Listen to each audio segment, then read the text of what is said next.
You're listening to the Doc Lounge podcast. This is a place for candid conversations with the healthcare industry's top physicians, executives, and thought leaders. This podcast is made possible by Pacific Companies, your trusted advisor in physician recruitment. I am one of your hosts, Cameron Steinheimer, and I am the marketing manager here at Pacific Companies. I want to welcome everybody to the Doc Lounge podcast by Pacific Companies. I'm your host, Stacey Doyle, Senior Director of Marketing. Thank you for tuning into our Provider's Perspective series. This series focuses on a physician or dentist journey through medicine and their learnings and advice that they would give to their peers and upcoming physicians and dentists. Our special guest today on the Provider's Perspective series is Dr. Jordan Cooper. He is a dentist, entrepreneur, and best-selling author of Chasing the Blue Marlin, How to Pursue Your Life's Passion and Your Passion for Life. I'm also joined by my co-host, Lisa Shebaro, who is the Director of Business Development at Pacific Companies. So I want to thank you both for joining today, and I want to welcome you both. Stacey. Hi guys, how y'all doing? Stacey, Lisa, it's nice to be here. And we're so excited to have you. Dr. Cooper, I'd love just to, learn a little bit about you, and if maybe you can share your journey from becoming a dentist to an entrepreneur and best-selling author. Well, if you talk about all three of those things, I think a good place to get started is when I went to college. I had a scholarship to go to college, and after about 2 years of being at the University of Arkansas, and it's going to happen anywhere, but it happened there for me, I had learned almost nothing. And I was a little disillusioned with school.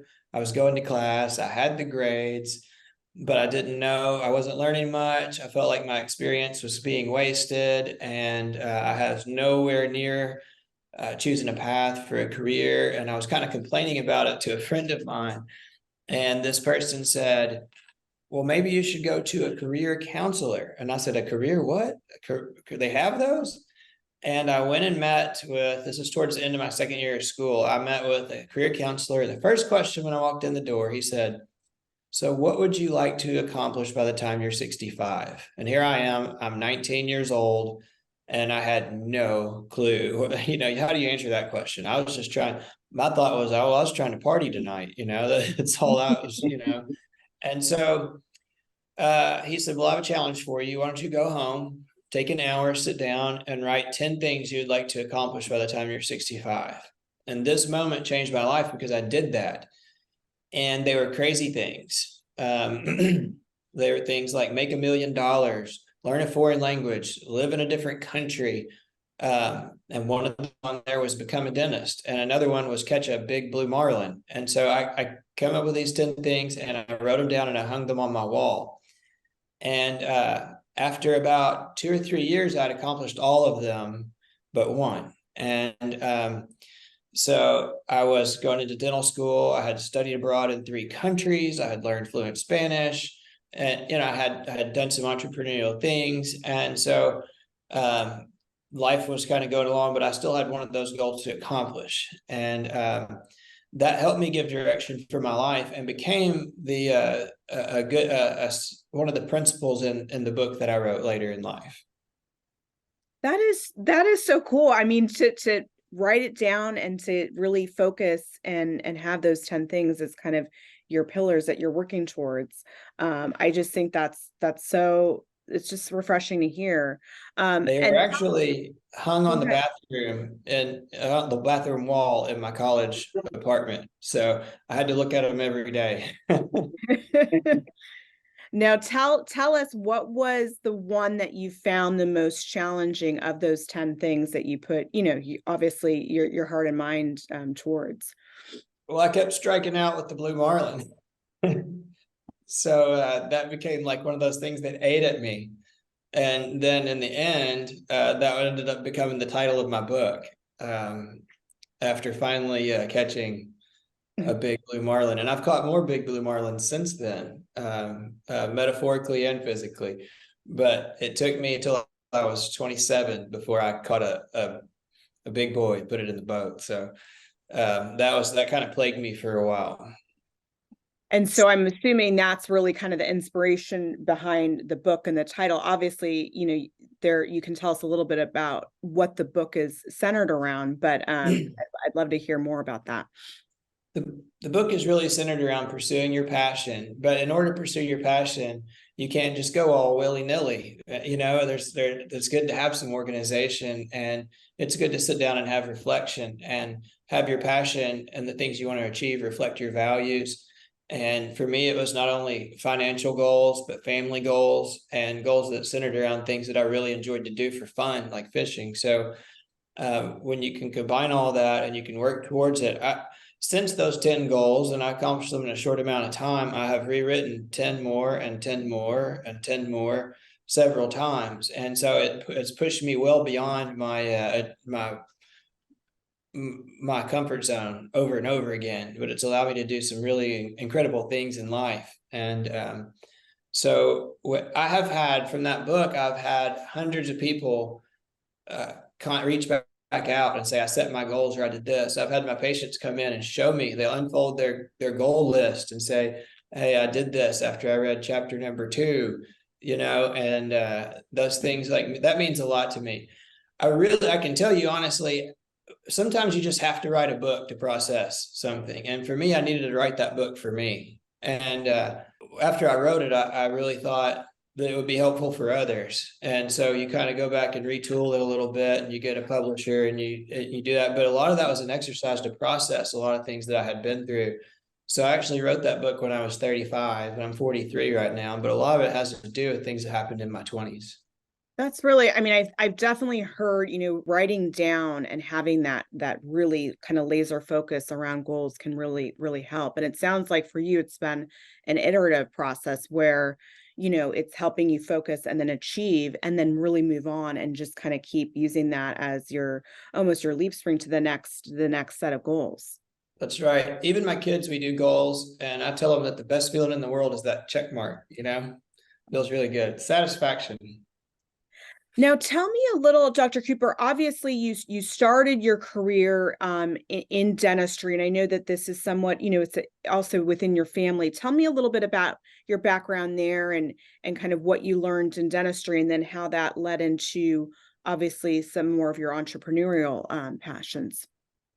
Well, I've been involved in a lot of different projects in dentistry. I've started up several clinics from scratch. I've bought clinics. I've sold clinics. We've ran mobile dental programs to schools, nursing homes. I have led mission trips down to Central America. We've done free dental care in medical brigades, and I've been in charge of the dental side several times. So I've had a lot of really cool experiences in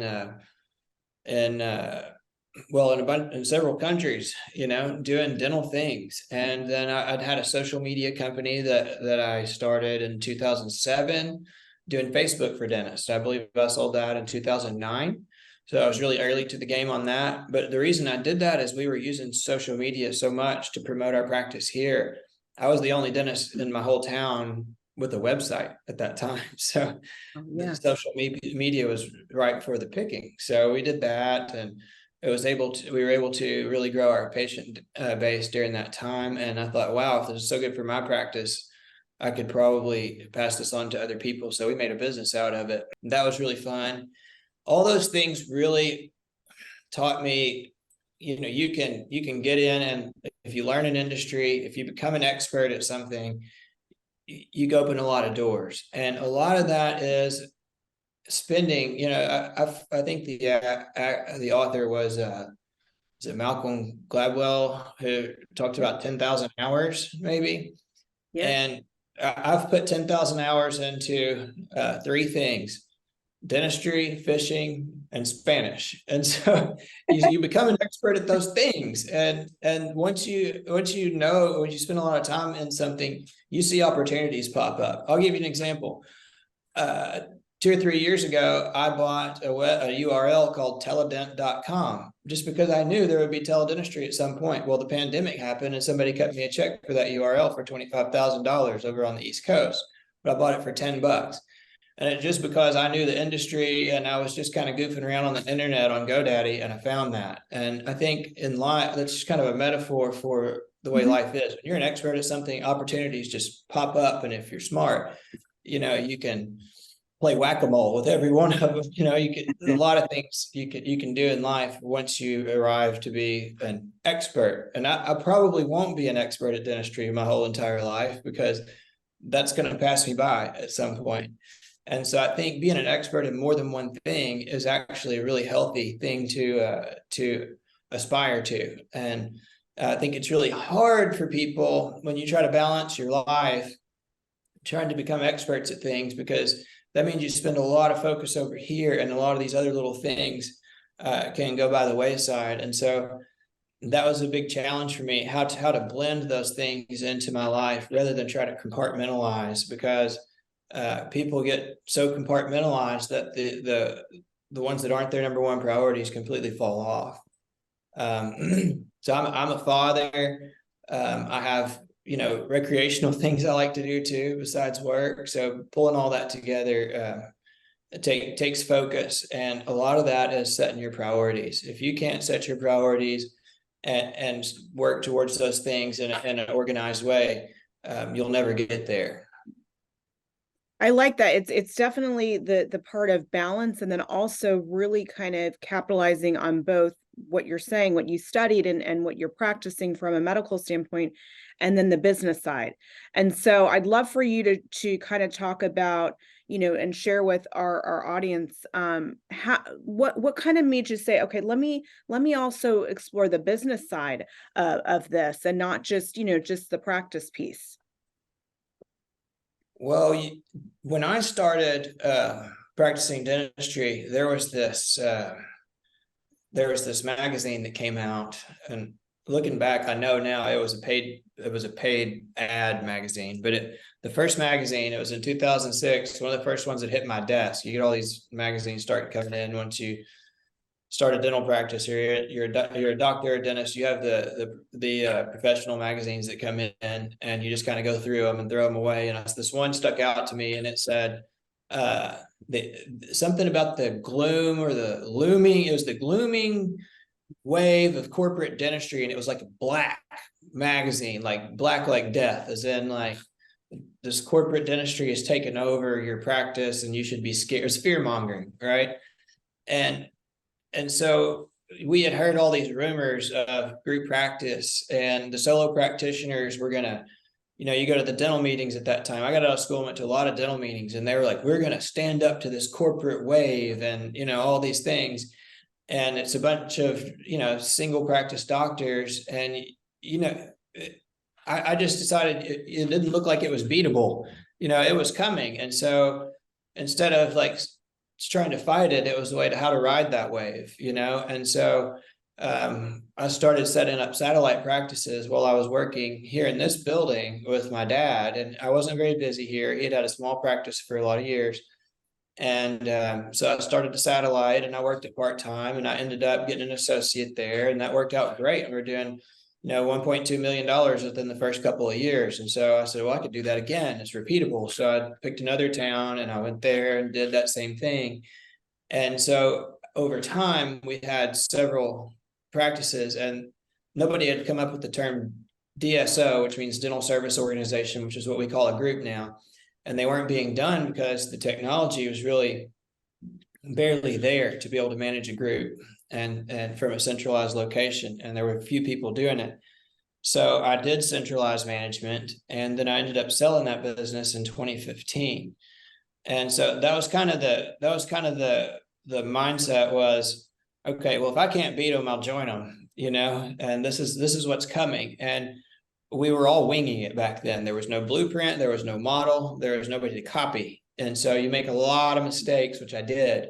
But luckily, through all those mistakes, I guess because I was the only one around here doing it, we were successful anyway. We brought that company to sale. And so now, after having done it once, I'm doing a similar thing, but in a different way with the private equity group and MB2 Dental. We are growing practices, but it's not me going out there personally guaranteeing a loan for $5 million. It's through a group that we have. I'm part of a group now, called MB2 Dental, and it's private equity backed. So it's a lot less risk for me, especially now that I'm in my 40s. And it's been a really good system because I was CEO of that group for 7 or 8 years when the one I built, and being CEO was a lot of work, and the buck always stops at you. And I was getting up early. I got up at 4:30 in the morning all those years. And I had a meeting at the end of the day, and I didn't get done with work till 6 or 6:30 for years. And I was tired of that. So you can do that, but you'll burn out. And so finding a better way to do it with the management team and all that has been really great for me. So I'm doing it better this time, if that makes any sense. No, it does. I love that. Tell me a little bit more about it. And it's MB2. Tell me how it's structured. MBO. Tell me. Sorry. So it's a really unique model in dentistry. There's some people copying us right now. In fact, a lot of people, because I do some consulting calls with people asking a lot of questions of what is our model, and we are the largest dental partnership organization in the country, maybe the world. It's a group of 600 dental offices. I joined when we were under 100. And we've just continued to grow. And what a dental partnership organization is different than a dental services organization, because a dental partnership organization, every dentist has equity in their practice. So you don't own 100% of your practice, but you own some significant portion of your practice. And then the parent company owns a portion. What that does is it creates alignment. So you're all looking for the same thing. You're looking to grow that business, have profitability, and have cash to share. And so my problem on my first model was I owned all the practices 100%. And so not everybody was concerned about my bottom line. Every individual office needed to perform at a level of profitability. And if the dentist wasn't on board with that because they were getting a check either way, then I had a hard time driving profit. So, and with our company, everybody's got skin in the game. And it's been, that model's been proven now for several years, that dentists will continue to perform and grow their practices, even if they own a fraction of their practice. And the private equity company has the other part through the holding company with MB2. So we're all on the same team, and that really works. Does that make sense? It does. And are you actively trying to find additional, different offices and clinics that want to come on board, or how does that work? Yes, so MB2 is very selective in their partnerships. I believe we take maybe 5% or maybe 10% of the people that we look at joining our group. And that has to do with a few things. Number one, the person. We make sure that they're a cultural fit with our company, and we're a unique culture. And so that's really important to us, with certain core values that we don't compromise on. The second thing is, financial profitability. Because we're a quickly growing company, we can't afford to partner with people who aren't running a successful business already, because we don't have time to repair or fix things that are broken, or find a distressed practice and rehabilitate it. So we partner with successful dentists who have that drive and that vision of where we all are trying to get to. If there are, dentists listening right now that are interested in having conversations or pursuing and connecting with you, what is the best way for them to do that? Well, I would love to talk to them. I've onboarded a lot of people into MB2, and we've done several practices in my home state, and I've worked in several other states, and I'm about to be creating over the 23, 24, and 25. My goal is to create a group in Nashville, Tennessee. So I'm going to be traveling there quite a bit. I wanted to ask, and Lisa or Dr. Cooper, feel free to chime in here. What are you seeing in terms of within the dentist and staffing, just marketplace? Are there a lot of dentists that are, available, or is it also similar with on the physician side, where we're seeing, obviously a shortage in staffing nationwide? I feel like that is probably very geographical in nature. So in the more urban areas, you have a higher concentration of dentists, and I think it's that way across the country. But also there's some states like Arkansas who have no dental school. So in those cases, we have to import our talent. And so, a case by case basis on that provider thing, there are some areas that are saturated with dentists. With staff, we had quite a bit of people, just like nursing, people who hung it up during COVID because they were tired of all the nonsense. And I think, I think that's starting to be replenished. I had to train quite a few people after that. And I think some dentists retired, and I don't blame them. Some older dentists that I don't want to be breathing all that COVID for 3 years. And so I get that too. My dad had retired in 2019, right before all that happened. But I was really glad he retired before all that mess. So I think the industry is like that. The dental schools are really profitable. The average tuition is about $350,000 to $400,000, and so there's private dental schools popping up. So because they know there's money in it now, and so I feel like that will balance itself out in the next maybe 10 or 15 years. But you do have a lot of boomers retiring at the moment, so that is creating a demand. Creating a huge demand and a huge challenge for getting dentists incentivized, especially for our community health center. Stacy, that's something that we've launched a huge project on, of course, at Pacific Companies, to try to create access to dentists and to help them with offsetting some of that debt, since those community health centers are able to offer student loan repayment, because that is a huge thing. Yeah, that's cool that y'all do that, because it's so important. When you get out of school, it's very daunting when you come out of school making $100,000 or $120,000, and you have expenses, life, maybe you're married, maybe you have kids, and you've got debt just to pay, and you're making very little money, and you're looking at that mountain of debt, and it's very common to talk to young people, and they're disillusioned because of that amount of debt. They really don't see a way out. They feel trapped. And so any way to relieve some debt is very, very attractive to young providers. And I feel like, Stacy, we could almost do a second part where Jordan can maybe help some of the dentists out there practicing on their own, wanting to grow their practice, to increase some things, increase the amount of revenue that they create to help offset that debt. But when we're consulting and bringing clients and health centers up to date on what the market's doing, year over year, there was an $86,000 compensation increase, and a lot of clients have batted an eye on that. But as we explained to them, as Jordan just alluded, their tuition costs are astronomical, and so it has to be offset. And of course, you see a higher compensation, student loan repayment, things of that nature. But you also have those dentists who have come out, started their own practice. And I feel like Jordan's ability to help coach some of these people up a bit can help them to increase revenue and help tackle some of the student debt, and maybe someday be profitable enough to be looked at by MB2, right, Jordan? Right. Yes. I've had several dentists really want to join MB2. I had one come by here last week, and he was visiting a practice in Missouri, and he called me and said, "Hey, I'm in your area. Can I come by?" And I said, "Yeah, sure." And he said, "Okay, I'll be there in 5 hours." Anyway, he drove down here, and we looked at him.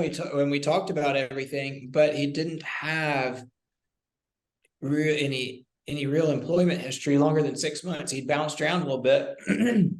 Maybe he had a 9-month, but it doesn't matter. But he didn't have a long enough history to really even be thinking about joining MB2 and becoming a doctor owner with us and that kind of thing. He just needed to really get in his groove, prove himself, get his systems down, have a good working knowledge of business before trying to bite that off. And it's a lot of people. And I understand this. You can get the cart in front of the horse, because I nearly did when I started building clinics and taking on all that debt and stuff, because then you have to operate yourself out of that. But I think this guy he's a West Coast guy, and he's an orthodontist, and he's going to be fine. He's a smart guy, but he just didn't have any kind of track record. And I think when you want to get some debt paid down, understand cash flow. I mean, understanding cash flow is super important. if you've been living on student loans for 8 years, you don't understand cash flow. And that was an issue that I had too, coming out of school. So I had to really understand cash in and cash out, right out of school for sure. I love that. I think that's great advice for, new grads. And I think that's something that, really resonates, get some experience and then kind of learn the business side a bit. And then like you're saying, then you can kind of take these next steps, and, potentially work with organizations, like MB2. So I think that, thank you for bringing that up, both Lisa and Dr. Cooper. I know a lot of new grads are, they're at that point where like, okay, now what? And I think we had a previous episode where we went into a little bit about financial literacy, because I do feel, for all our physicians and APPs and dentists, they are spending so much time, educating themselves and learning, and they don't get some of the business side of things, and then it's kind of like they're thrown out, into start practicing, and that's a big component to, like you're saying, kind of this successful life and this balance of everything you've talked about. Yeah, I want to add something interesting Mhm. here. I was the CE chair of the state of Arkansas for 3 years, from 2012 to 2015. And so I planned all the CE events twice a year. So I hired the speakers and I did all that. And I can't tell you, it's more than counting on two hands, how many times older dentists came up to me upset about the programs that I had chosen because they talked about business or team building. They said, we want nuts and bolts dentistry. And it's kind of, I don't understand that mentality, because you're not only performing nuts and bolts dentistry as a dentist, and this is where dentistry can, and any business is challenging, but you're also running a business, you're doing what you do, and you're managing people, so you've got some HR, and if you don't understand how to build team dynamics, you'll never have an office. I had one guy say, I've only got 2 employees, what do I need this for? And you'll never get to where you have 7, 8. And we have 25 in this office, and you can't, unless you understand how to build a team, you'll always have 2 or 3 employees, and you won't have a team to manage. So it's funny because a lot of dentists, at least the traditionally, don't like to talk about business. They don't like to talk about advertising, and they don't like to talk about team building for whatever reason. I think having that hat and wearing, obviously the marketing and the business side, something you've mastered, but is important, for everybody in our audience to learn about. I'd love to hear a little bit about your journey, and becoming an author. Like, that's no small feat to write a best-selling book. Any advice or any thoughts to anybody that may want to, pursue that as well? I kept artifacts, and I had a file that was about this fat. And over the years, I thought, that original list that I hung on my bathroom wall when I was in college, I saved that. It's all beat up and ripped, but I saved it. I took a photo of it and put it in the book. But I had notes and I had things I wanted to discuss. And when I had a free week at some point in time, and I set all those notes on a table, and I was able to sit down and write 100 pages of that book in 1 week, just out of my heart, because it had been in there for so long. And that was easy. Now, editing that and turning that into a 150-page book and putting it on the right education level and all that was tedious. And you'd think, because I'm a dentist, I like tedious things, but I don't. And that took me 12 months of editing, and I put a timer on it. Honestly, I set a date on my Google Calendar, and when it popped up and said you've spent 12 months, stop, I sent it off to be published, because I didn't want to spend my whole life trying to get that perfect. It was an exercise in satisficing. It was good enough, and I sent it. So I think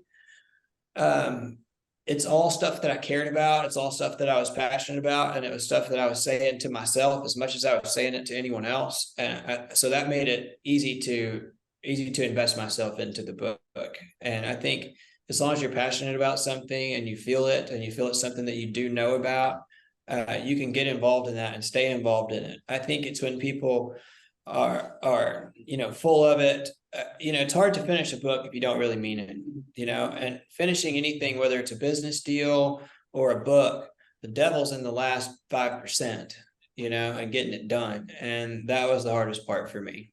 And I think you'll meet, if you ask 100 people on the street, 5 of them have started writing a book, but nobody's ever finished it, and I think that's the thing. I like it. No, I'm excited. I'm excited to read it. And I think just the title itself sounds, something that I think everybody, would enjoy to read and get something out of. And well, talking. I hope you enjoy it. When you're reading it, remind yourself this was written in my 20s and early 30s. Which makes it even cooler. And speaking about passion, I wanted to bring Lisa in here because, you've been so passionate about, communities and everybody having access to quality dental care, and just really being an advocate for dentists and kind of, their compensation and all that with community health centers and things like that. So Lisa, I'd love to just hear kind of about your passion and why this is an area that you really developed here at Pacific Companies. As we'd addressed in our training recently, Stacy, there's a huge need for dentistry. And when the World Health Organization did their oral health report and put together and findings that should have been known, should have been done, but when they look at all of the systemic issues that can stem from poor oral health, then you look at the limited access and availability of oral health services to individuals in impoverished communities, places that a lot of dentists don't typically want to go. That's near and dear to my heart, of course, because of my time with the U.S.-Mexico Border Health Commission and the Secretary of Health for Mexico, right, where I worked on increasing access and public health promotion along the U.S.-Mexico border. And so this mimics that. It mimics the creating access to services they might not otherwise have. Dentists don't wake up and decide, oh, I think I'll go practice in Mena, Arkansas. They don't get out of medical school or dental school and decide, I think I want to go practice in Brownsville, Texas. And so our goal is to help create the vision of what it can be like to practice in some of these communities that are truly beautiful communities. I've covered all 50 states now throughout my career. I've been to Alaska, places that you're in awe. I would never have gone there, would never think to go there. But now I pause and reflect and think, I could see myself living here. This is gorgeous. This is beautiful. It's a different kind of appreciation for life. And that's what we're looking to do with dentists. As we talked about, a lot of the things that our health centers have to offer is student loan repayment. They can't offer the $300,000-$400,000 salaries that a lot of dentists are being offered out there, but they can offer great quality of life, work-life balance, and student loan repayment in a lot of instances. And some of these communities are just communities that you've got to see them to appreciate the beauty that they have. It's not the same your Dallas, Texas. It's not your Fort Worth, Texas. But there's some beautiful places that I absolutely have no problem seeing time and time again. And we want to help open that up to dentists who aren't considering that. We want them to at least pause and think about it and know that they're going to a community that they're going to be embraced with open arms.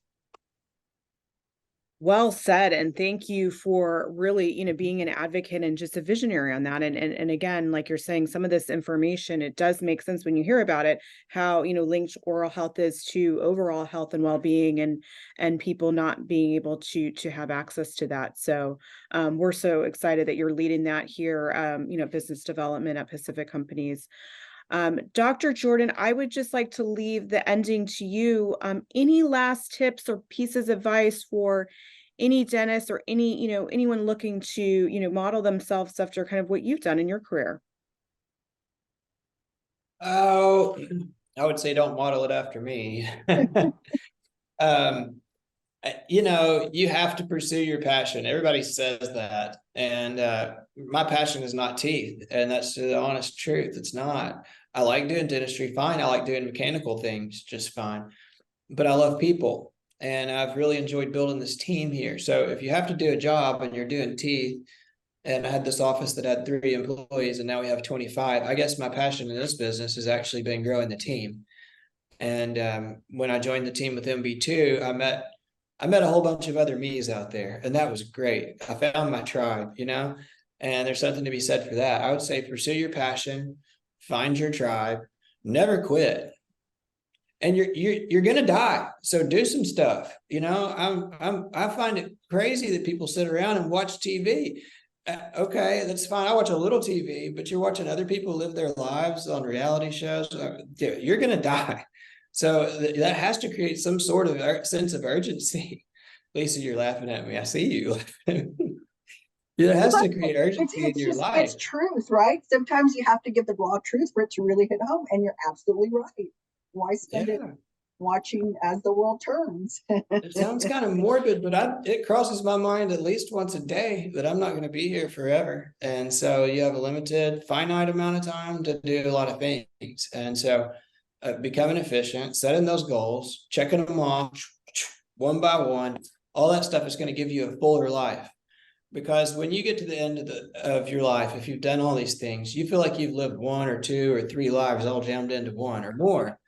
And I hope that other people can feel that too. And, become an expert at something, and have fun, because experience is something people forget now in this world of virtual things all the time. Getting out there and living is super important to being healthy and having a positive mindset and bringing good things to the world. It's a much more fulfilling world if you're out there in it.